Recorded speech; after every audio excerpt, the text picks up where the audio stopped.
ओम शांति। ओम शांति। आज 22 फरवरी है और 2024 के बाबा के महावाक्य हैं। हम और आप प्रतिदिन आत्मा को ज्ञान के नए नए पॉइंट्स मिलते हैं। नया प्रतिदिन नए नए तरीका से जैसे आप भोजन करते हैं, ऐसे बाबा हम बच्चों को, आत्मा को भी नई प्रकार से क्या देता है, भोजन देता है। लेकिन एक बात जरूर हमेशा, जैसे आप लोग अपने रसोई में जरूर कोई न कोई चीज़ परमानेंट बनती है, ऐसे ही बाबा की मुरली में एक बात हमेशा आती है। वो क्या आती है? सिर्फ आत्मा। प्रतिदिन के भोजन में बाबा एक ही बात जरूर देता है कि बच्चे तुम कौन हो? आत्मा हो। और यही आत्मा की अनुभूति और ये आत्मा शब्द को रियलाइज करने में बाबा को आज 88वां वर्ष होने जा रहा है। और फिर भी बच्चे कहीं न कहीं पर माया उनको झपेट देती है, माया उनको कहीं न कहीं से उनको फंसा देती है और वो मैं आत्मा हूँ की स्मृति गायब हो जाती है। तो सबसे बड़ा अटेंशन यही रखना है कि बाबा ने कल भी कहा था कि मैं आत्मा हूँ कह कर के कोई भी कार्य करो। मैं आत्मा कार्य कर रही हूँ तो उसमें आपको दो चीज़ का अनुभव होगा। मैं करण करावनहार में आत्मा हूँ, शरीर तो केवल एक कार्य करने के निमित्त है। तो इस स्थिति का अनुभव अगर बना रहेगा तो बाबा ने कहा कि अंत में आप सफलता मूर्त बन जाएंगे। ये बाबा ने कल के मुरली में भी कहा।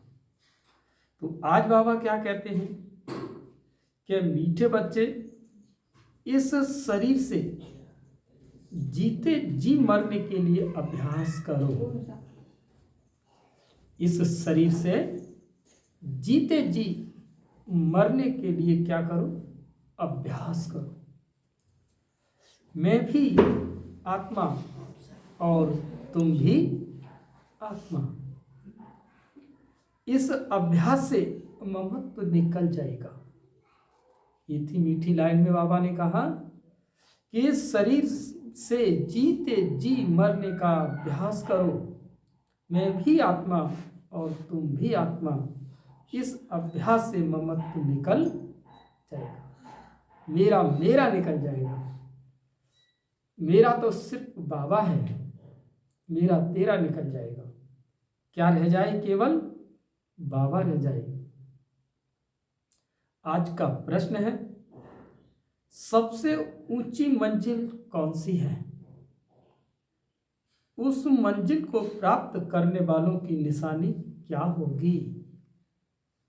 बहुत सारे भाई बहनें पढ़ते हैं, मुरली क्लास करते हैं, लेकिन इस पढ़ाई में कौन सफल होता है? तो बाबा ये तो अंत में साक्षात्कार कराएगा सब बच्चों को कि सबसे ऊंची मंजिल कौन सी है, उस मंजिल को प्राप्त करने वालों की निशानी क्या होगी? तो उत्तर दिया है बाबा ने कि सभी देहधारियों से ममत्व टूट जाए, सदा भाई भाई की स्मृति रहे। ये है ऊंची मंजिल। इस मंजिल पर वही पहुंच सकते हैं जो निरंतर देही अभिमानी बनने का अभ्यास करते हैं। अगर देही अभिमानी नहीं तो कहीं न कहीं फंसते रहेंगे, या अपने शरीर में या किसी न किसी मित्र संबंधी के शरीर में। उन्हें कोई की बात अच्छी लगेगी या कोई का शरीर अच्छा लगेगा। ऊंची मंजिल पर पहुंचने वाले जिस्म माना देह से प्यार नहीं करते, उनका शरीर का भान टूटा हुआ होगा।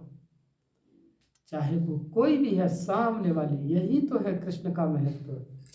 कृष्ण स्थिति इसी का नाम है कि जो देह नहीं बल्कि आत्मा को देखता है वही कृष्ण कहलाता है। जिसके अंदर समदर्शिता का भाव उत्पन्न हो जाता है वही कृष्ण कहलाता है। ओम शांति। रूहानी बाप रूहानी बच्चों को कहते हैं, देखो मैं तुम सभी बच्चों को आप समान बनाने आया हूं। अब बाप आप समान बनाने कैसे आएंगे? वो है निराकार। कहते हैं मैं निराकार हूं। तुम बच्चों को आप समान अर्थात निराकारी बनाने, जीते जी मरने सिखलाने आया हूं। बाप अपने को आत्मा समझते हैं ना? इस शरीर का भान नहीं है। शरीर में रहते हुए भी शरीर का भान नहीं है। ये शरीर उनका तो नहीं है ना? तुम बच्चे भी इस शरीर का भान निकाल दो। तुम आत्माओं को ही मेरे साथ चलना है। ये शरीर जैसे मैंने लौन लिया है, वैसे आत्माएं भी लौन लेती हैं पाठ बजाने के लिए। तुम जन्म जन्मांतर शरीर लेते आए हो। अब जैसे मैं जीते जी इस शरीर में हूं, परंतु हूं तो न्यारा अर्थात मरा हुआ। मरना शरीर छोड़ने को कहा जाता है। तुमको जीते जी इस शरीर से मरना है, माना देह का भान नहीं होना है। मैं भी आत्मा और तुम भी आत्मा। तुमको मेरे भी साथ चलना है या यहां ही बैठना है। तुम्हारा इस शरीर में जन्म जन्मांतर का मोह है। जैसे मैं अशरीरी हूं, तुम भी जीते जी अपने को अशरीरी समझो। हमको अब बाबा के साथ जाना है। जैसे बाबा ये पुराना शरीर है, तुम आत्माओं का भी ये पुराना शरीर है। पुरानी जुत्ती को छोड़ना है। जैसे मेरा इसमें ममत्व नहीं है, तुम भी इस पुरानी जुत्ती से ममत्व निकालो। तुमको ममत्व रखने की आदत पड़ी हुई है। पड़ी है ना आदत? ये मेरा ये है, ये मेरे ये है। तो बाबा तुमको आदत पड़ी हुई है, हमको आदत नहीं है। मैं जीते जी मरा हुआ हूं। तुमको भी जीते जी मरना है, मेरे साथ चलना है। तो अब ये प्रैक्टिस करो। शरीर का कितना भान रहता है, बात मत पूछो। शरीर रोगी हो जाता है तो भी आत्मा उसको छोड़ती नहीं है। इससे ममत्व निकालना पड़े। हमको तो बाबा के साथ जाना जरूर है। अपने को शरीर से न्यारा समझना है। इसको ही जीते जी मरना कहा जाता है। अपना घर ही याद रहता है। तुम जन्म जन्मांतर से इस शरीर में रहते आए हो, इसीलिए तुमको मेहनत करनी पड़ती है। जीते जी मरना है।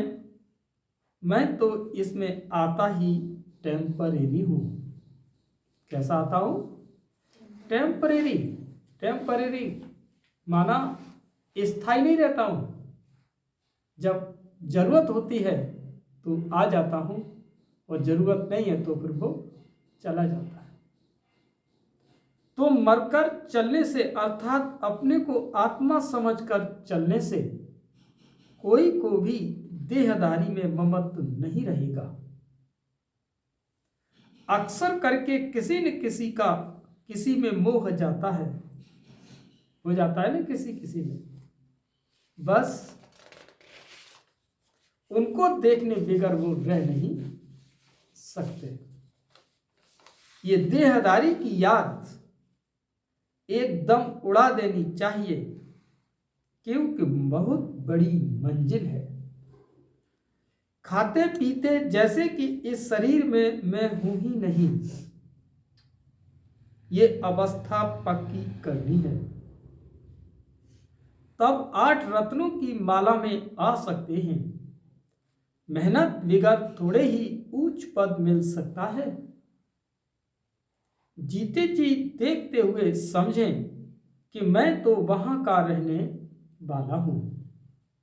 जैसे बाबा इसमें टेम्परेरी बैठा है, ऐसे अब हमको भी घर जाना है। जैसे बाबा का ममत्व नहीं है, वैसे हमको भी इसमें ममत्व नहीं रखना है। बाप को तो इस शरीर में बैठना पड़ता है, तुम बच्चों को समझाने लिए। तुमको अब वापस चलना है, इसीलिए कोई देहदारी में ममत्व न रहे। ये फलानी बहुत अच्छी है, मीठी है, आत्मा की बुद्धि जाती है ना। बाप कहते हैं शरीर को नहीं, आत्मा को देखना है। शरीर को देखने से तुम फंस मरेंगे। बड़ी मंजिल है। तुम्हारा भी जन्म जन्मांतर का पुराना ममत्व है, बाबा का ममत्व नहीं है। तब तो तुम बच्चों को सिखलाने आया हूं। बाप खुद कहते हैं मैं तो इस शरीर में नहीं फंसता हूं, तुम फंसे हुए हो। मैं तुमको छुड़ाने आया हूं। तुम्हारे 84 जन्म पूरे हुए, अब शरीर से भान निकालो। देही अभिमानी होकर न रहने से तुम कहीं न कहीं फंसते रहेंगे। कोई की बात अच्छी लगेगी और कोई का शरीर अच्छा लगेगा, तो घर में भी उनकी याद आती रहेगी। माना कहीं न कहीं पर बुद्धि का भटकना बना रहता है। जिस्म पर प्यार होगा तो हार खा लेंगे, ऐसे बहुत खराब हो जाते हैं। बाप कहते स्त्री पुरुष का संबंध छोड़ अपने को आत्मा समझो। यह भी आत्मा और हम भी आत्मा। आत्मा समझते समझते शरीर का भान निकलता जाएगा। बाप की याद से ही विकर्म भी विनाश होंगे।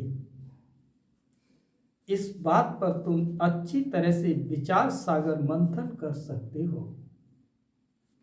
विचार सागर मंथन करने बगैर तुम उछल नहीं सकेंगे। ये पक्का होना चाहिए कि हमको बाप के पास जाना है जरूर। मूल बात है याद की।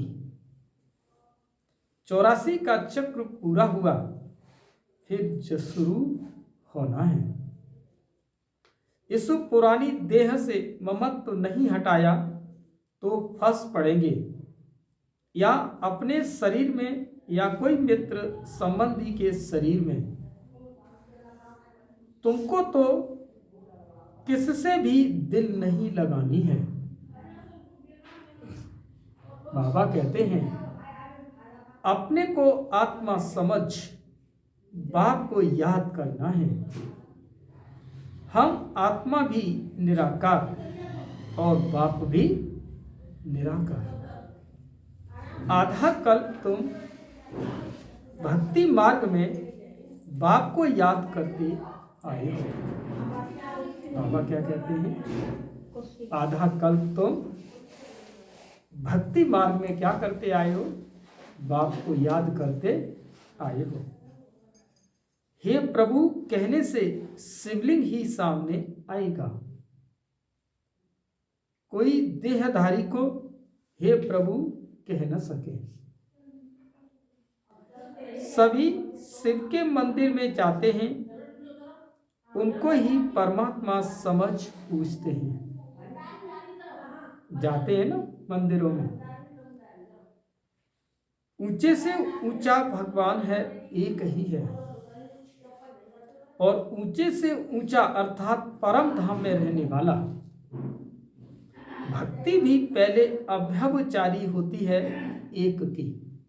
जब द्वापर युग शुभारंभ होता है तब वहां पर राजा विक्रमादित्य हीरे की शिवलिंग बना करके सर्वप्रथम क्या करता है, उनकी पूजा और भक्ति शुरू करता है। तो बाप बार बार बच्चों को समझाते हैं कि तुमको उच्च पद पाना है तो ये प्रैक्टिस करो, देह का भान छोड़ो।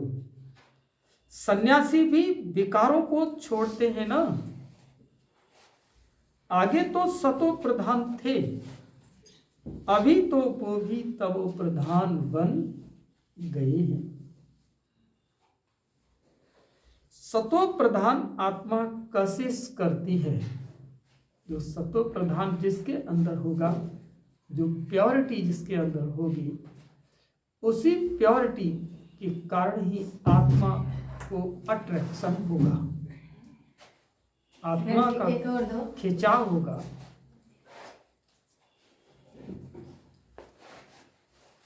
अपवित्र, बाबा क्या कहते हैं, अपवित्र आत्मा यानी अपवित्र आत्माओं को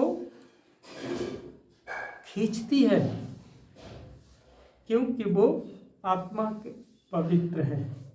दूसरी आत्मा जितनी पवित्र होगी, दूसरी अपवित्र आत्माएं ऑटोमेटिक उसकी तरफ खींचती जाएगी, क्योंकि उन आत्माओं के अंदर से वो ऑरा जिसे तरंगे निकलती हैं, तो सामने वाली आत्मा के अंदर परिवर्तन महसूस होता है। भल पुनर्जन्म में आते हैं तो भी पवित्र होने के कारण खींचते हैं। कितने उन्होंने फॉलोअर्स बनते हैं, जितनी पवित्रता की जास्ती ताकत उतने ज्यादा फॉलोअर्स। यह बाप तो है ही एवर प्योर और है भी गुप्त। डबल है ना, ताकत सारी उनकी है, इनकी ब्रह्मा की नहीं, क्योंकि ब्रह्मा बाबा तो खुद पतित था। तब शिव बाबा की प्रवेशता से उसको कैसा बनाया, बाबा को पावन बनाया। शुरू में भी तुमको उसने कशिश की, इस ब्रह्मा ने नहीं, क्योंकि वह तो एवर प्योर है। तुम कोई इनके पिछाड़ी नहीं भागे। बाबा कहते हैं, यह कहते हैं मैं तो सबसे जास्ती पूरे 84 जन्म पवित्र मार्ग में रहा, यह तो तुमको खींच न सके। बाप कहते हैं मैंने तुमको खींचा। बाप क्या कहते हैं, मैंने तुमको खींचा। भल सन्यासी पवित्र रहते हैं, परंतु मेरे जैसा अपवित्र तो कोई भी होगा नहीं। वह तो सब भक्ति मार्ग के शास्त्र, मेरे जैसा पवित्र तो कोई भी होगा नहीं। किसके बारे में बात कही है, ये शिव बाबा के बारे में, कि बाबा कहते हैं कि मेरे जैसा पवित्र कोई होगा नहीं। वह तो सब भक्ति मार्ग के शास्त्र आदि सुनाते हैं, और मैं आकर तुमको सब वेदों शास्त्रों का सार सुनाता हूं। चित्र में भी दिखाया है कि विष्णु की नाभि से ब्रह्मा निकला, और फिर ब्रह्मा के हाथ में शास्त्र दिखाए। विष्णु की नाभि से किसे दिखाया, ब्रह्मा को। इन रहस्यों को कौन बता सकता है, जो वेद शास्त्र पढ़े वो थोड़ी नहीं इन चीजों को क्लियर कर सकते हैं। इन गहरे रहस्यों को तो वही बता सकता है जिसने इन सब का निर्माण किया है, जिन्होंने स्वयं परमात्मा ने ही इन सब बातों को क्लियर किया। तो विष्णु की नाभि से जो ब्रह्मा निकला, फिर ब्रह्मा के हाथ में शास्त्र दिखाए। अब मनुष्य क्या जाने इन रहस्यों को, वो तो ये सोचते हैं कि भगवान है, तो भगवान कोई शास्त्र लेकर के थोड़ी नहीं धरती पर आएगा, तब वो बैठ के पढ़ेगा, तब तुमको सुनाएगा, तो फिर भगवान कहाँ, फिर तो गुरु हो गए। तो इसीलिए सही लिखा है कि गुरु ब्रह्मा, तो वो गुरु है, और वो गुरुओं का गुरु है, वो इन रहस्यों को बताता है। अब विष्णु तो ब्रह्मा द्वारा शास्त्रों का सार सुनाते नहीं। क्यों? विष्णु तो ब्रह्मा द्वारा शास्त्रों का सार सुनाते नहीं, क्योंकि विष्णु के हाथ में शास्त्र नहीं दिखाए गए, उनके हाथों में 4 अलंकार दिखाए गए, सुदर्शन चक्र, गदा और कमल का फूल और एक शंख। इन सब के आप लोगों को नॉलेज है, ज्ञान है कि इन अलंकारों से जो सजी हुई आत्मा है वही विष्णु आत्मा है। और एक कहते हैं ना, एक राजा, एक होता है राजा, राजा कृष्ण, और एक होता है, कई प्रकार के भी राजा होते हैं, महाराजा भी होते हैं, राजा भी होते हैं। वैसे एक सांख्यिकी भी आती है गणित के अंतर्गत, तो उस सांख्यिकी का भी अगर आप लोग मतलब रहस्य समझेंगे तो समझ जाएंगे कि राजा कृष्ण कौन है। तो बाबा कहते हैं कि बाप समझाते हैं कि मैं ब्रह्मा द्वारा सुनाता हूं, मैं विष्णु द्वारा थोड़े ही समझाता हूं। कहा ब्रह्मा, कहा विष्णु, विष्णु ब्रह्मा सो विष्णु बनते हैं, फिर 84 जन्म के बाद ये संगम होगा। ये तो नई बातें हैं ना, कितनी वंडरफुल बातें हैं समझाने की।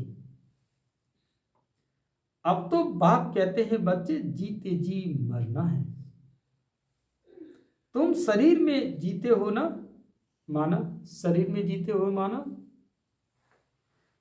शरीर में जीते हो, माना शरीर की स्मृति में रहना, विभिन्न प्रकार के शान शौकतों में फंसना, विभिन्न प्रकार के छोटी छोटी बातों पर मान अपमान महसूस करना, यही है। तुम किस में जीते हो?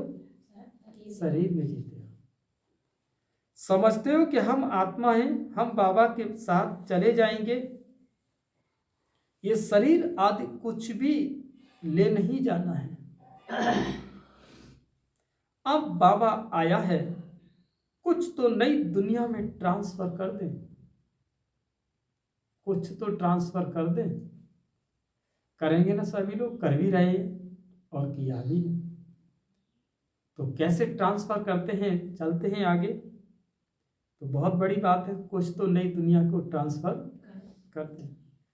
मनुष्य दान पुण्य आदि करते हैं दूसरे जन्म में पाने के लिए। तुमको भी नई दुनिया में मिलना है, यह भी करेंगे वही जिन्होंने कल्प पहले किया होगा। ट्रांसफर भी वही करेंगे जिन्होंने कल्प पहले किया है। कम जास्ती कुछ भी नहीं होगा, ये भी और फाइनल है। बाबा ने ये भी और कह दिया कि कम और ज्यादा भी नहीं होगा, उतना ही होगा जितना कल्प पहले किया होगा। और किसी प्रकार से बाबा करा लेगा, और भाग्य ही उसका उतना है, तो बाबा के बच्चे के अंदर माया भी उतनी ही प्रकार से भरी रहेगी, तो भी बाबा उसको फिर मंजूर भी नहीं होगा। तो बाबा जिससे चाहता है उससे कराता है। कम जास्ती कुछ नहीं होगा, तुम साक्षी होकर देखते रहेंगे, कुछ कहने की भी दरकार नहीं रहती। फिर भी बाप समझाते हैं कि जो कुछ करते हैं तो उसका भी अहंकार नहीं आना चाहिए। माना जो कुछ भी किया है उसको गाना नहीं है, उसको ढोलक की तरह बजा नहीं देना चारों तरफ। तो बाबा कहते हैं अगर बजा दिया ढोलक की तरह तो आधा, और फिर उसके बाद कुछ भी नहीं रहता। हम आत्मा ये शरीर छोड़कर जाएंगे, वहां नई दुनिया में जाकर के नया शरीर लेंगे। गाया भी जाता है राम गयो रावण गयो और गया संसार। राम की भी राशि तुला है और रावण की भी राशि तुला है, लेकिन दोनों ही संसार से गए। तो फिर परमात्मा तो कोई और है जो इस संसार में केवल आता है और किसी माँ की गर्भ से जन्म नहीं लेता। यही आत्मा और परमात्मा राम कृष्ण गणेश हनुमान शंकर इत्यादि में अंतर है। रावण का परिवार कितना बड़ा है, तुम तो मुट्ठी भर हो। ये सारा रावण संप्रदाय है। तुम्हारा राम संप्रदाय कितना थोड़ा होगा, 9 लाख। कितना होगा? 9 लाख। तुम धरती के सितारे हो ना। किसके सितारे हो? माँ बाप और तुम बच्चे। तो बाप बार बार बच्चों को समझाते हैं कि मर्जीवा बनने की कोशिश करो। अगर किसी को देख करके बुद्धि में अगर आता है ये बहुत अच्छी है, बहुत मीठा समझाती है, यह भी माया का बार होता है। समझ गए? ये बहुत अच्छी बहन समझाती है, ये बहुत अच्छी है, तो बाबा ने कहा ये भी माया का बार है। माया ललचा देती है, उनकी तकदीर में नहीं है तो माया सामने आ जाती है। कितना भी समझाओ तो गुस्सा लगेगा। ये नहीं समझते कि ये देह अभिमान ही काम करा रहा है। अगर ज्यादा समझाते हैं तो टूट पड़ते हैं। माने बाबा कुछ थोड़े से ने स्ट्रिक्ट मामला कर दे तो बाबा कहते हैं कि बच्चे टूट पड़ते हैं। इसलिए प्यार से चलाना पड़ता है। किससे दिल लग जाता है तो बात मत पूछो, पागल हो जाते हैं। माया एकदम बेसमझ बना देती है। इसीलिए बाप कहते हैं कभी कोई के नाम रूप में नहीं फंसना। मैं आत्मा हूं और एक बाप जो विदेही है उनसे ही प्यार रखना है। यही मेहनत है। कोई भी देह में ममत्व न हो। ऐसे नहीं कि घर में बैठे भी वह ज्ञान देने वाली याद आती रहे। ऐसे भी नहीं, घर में बैठे ज्ञान देने वाली याद आती रहे। बड़ी मीठी है, बहुत अच्छा समझाती है। अरे मीठा तो ज्ञान है ना। मीठा कौन है? ज्ञान है। बाकी तो सब आत्मा। मीठी आत्मा है, शरीर थोड़े ही मीठा है। बात करने वाली भी आत्मा है।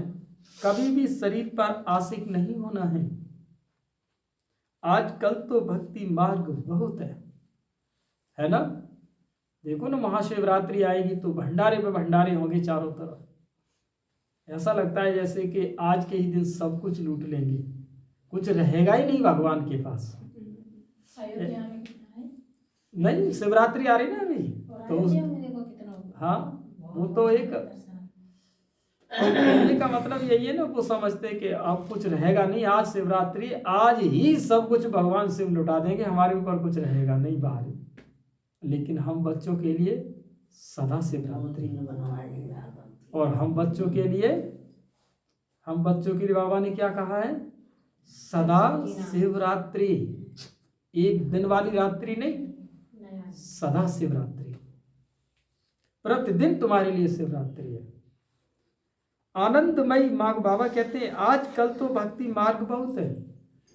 आनंदमयी माँ को भी मामा करते याद करते रहते हैं। अच्छा बाप कहाँ है? वर्षा बाप से मिलना है या माँ से? माँ को भी पैसा कहाँ से मिलेगा? सिर्फ माँ माँ कहने से जरा भी पाप नहीं कटेंगे। बाप कहते हैं माँ में कम याद करो। आज तो बाबा ने हमारी बात हमें समझा दी, क्योंकि हमें अपनी माँ की याद आ जाती है। तो बाबा ने आज किया ना, अंदर से माँ कहते रहते हो ना। हाँ, तो बाबा कहता है पाप नहीं कटेंगे। बाप कहते माँ में कम याद करो। देखिए बाबा अंदर हमारे चलता था, तो आज बाबा ने पकड़ लिया बात को। बाबा हमारी हर बात पकड़ लेता है, क्योंकि हम माँ को अक्सर करके याद कर देते हैं और इतना प्यार करते हैं कि सोचते एक म्यूजियम बना दें उसके ऊपर ही। क्योंकि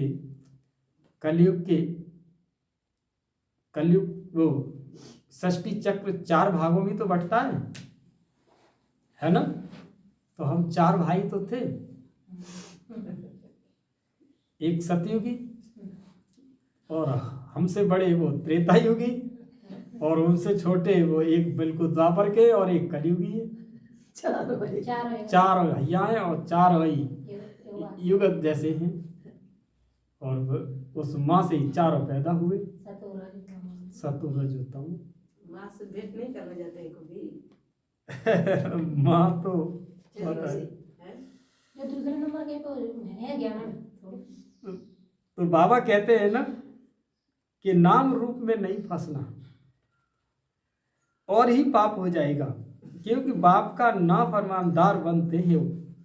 बहुत बच्चे भूले हुए हैं, बाप समझाते मैं तुम बच्चों को लेने आया हूं, सो जरूर ले जाऊंगा। इसीलिए मेरे को याद करो, एक मुझे याद करने से तुम्हारे पाप कटेंगे। भक्ति मार्ग में बहुतों को याद करती आई हो, परंतु बाप बिगर कोई काम कैसे होगा। बाप थोड़े ही कहते हैं कि माँ को याद करो, बाप तो कहते हैं मुझे याद करो, पतित पावन मैं हूं। बाप के डायरेक्शन पर चलो, तुम भी बाप के डायरेक्शन पर औरों को समझाते रहो। तुम थोड़े ही पतित पावन ठहरे, याद एक को ही करना है। हमारा तो एक बाप दूसरा न कोई। बाबा हम आप पर ही बारी जाएंगे, बारी जाना तो सिर्फ बाबा पर ही है, और सबकी याद छूट जानी है। भक्ति मार्ग में तो बहुतों को याद करते रहते हैं, यहां तो एक सिर्फ बाबा दूसरा न कोई। फिर भी अपनी चलन, बाबा कहते हैं फिर भी कोई अपनी चलाते हैं, तो क्या गति सदगति होगी। मूछ पढ़ते हैं और बिंदी को कैसे याद करें।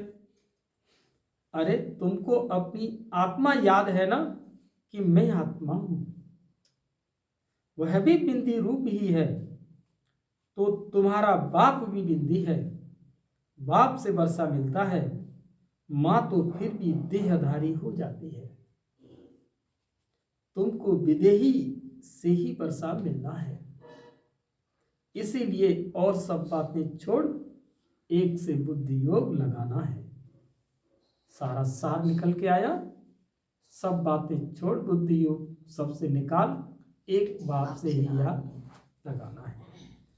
अच्छा, मीठे मीठे सिकील दे बच्चों प्रति माँ पिता बाप दादा का याद प्यार और गुड मॉर्निंग। रूहानी बाप की रूहानी बच्चों को नमस्ते।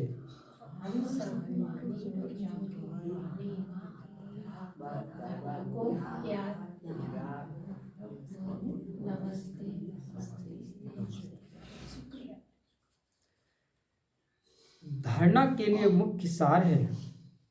पहला पॉइंट है कि शरीर का भान खत्म करने के लिए चलते फिरते अभ्यास करना है। जैसे कि इस शरीर से मरे हुए हैं, न्यारे हैं, शरीर में है ही नहीं, बिगर शरीर आत्मा को देखो। दूसरा, कभी भी किसी के शरीर पर तुम्हें आशिक नहीं होना। एक विदेही बाप से ही प्यार रखना है, एक से ही बुद्धि योग लगाना है। आज का वरदान है कि सेवा और स्वपुरुषार्थ के बैलेंस द्वारा, सेवा ब्लेसिंग प्राप्त करने वाले कर्म योगी भव। माना सेवा और स्वपुरुषार्थ का बैलेंस चाहिए, और फिर ब्लेसिंग माने उनकी दुआएं भी आपको प्राप्त होंगी तब, और उसके साथ आप कर्म योगी भी बनो। कर्म योगी अर्थात कर्म के समय भी योग का बैलेंस हो।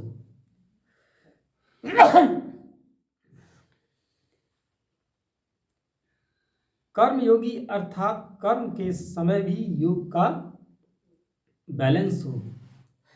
सेवा अर्थात कर्म और स्वपुरुषार्थ अर्थात योग युक्त। सेवा, कर्म और स्वपुरुषार्थ अर्थात योग युक्त, इन दोनों का बैलेंस रखने के लिए एक ही शब्द याद रखो कि बाप करावन हार है और मैं आत्मा करण हार हूं।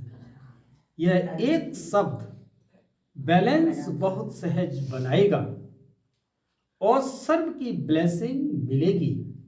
जब करणहार के बजाय अपने को करावनहार समझ लेते हो तो बैलेंस नहीं रहता और माया अपना चांस ले लेती है।